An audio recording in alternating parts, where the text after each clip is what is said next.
blondes went to the pound, where each adopted a puppy. The joy of their new best friend was quickly overshadowed when they got home, and the first blonde said, "I think we're in trouble. How are we going to tell them apart?" This led to several hours of concentration until, finally, the second blonde said, "I've got an idea. We'll tie a red bow around my puppy and a blue bow around yours." The next day, the first blonde came running up to the second when she got home and said, "Oh no. I can't tell whose puppy is whose. They've pulled the ribbons off while they were playing." "Okay, we need to find a better way to tell them apart," says the second blonde. After several more hours of concentration, they came up with the bright idea of getting different colored collars. Again, the next day, the first blonde comes running up to the second as soon as she gets home and says, "Oh no. I can't tell whose puppy is whose. They've pulled their collars off while they were playing.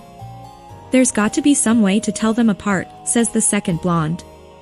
After several more hours of concentration, the first blonde finally comes up with another idea. "I know.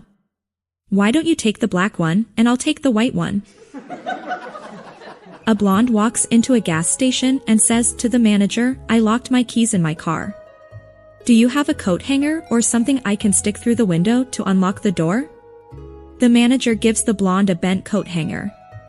A few minutes later, he goes out to check on her. As she approaches the blonde working the hanger in the window, he notices another blonde inside the car, coaching. "No, no. A little to the left." A blonde had some goldfish, and she did not know how to feed them. So she called her brunette friend, and she showed her how. Once they were done feeding them, the blonde said, "Now, what do I give them to drink?" We put a lot of effort into making you smile, so please subscribe to me for new jokes. Stay happy.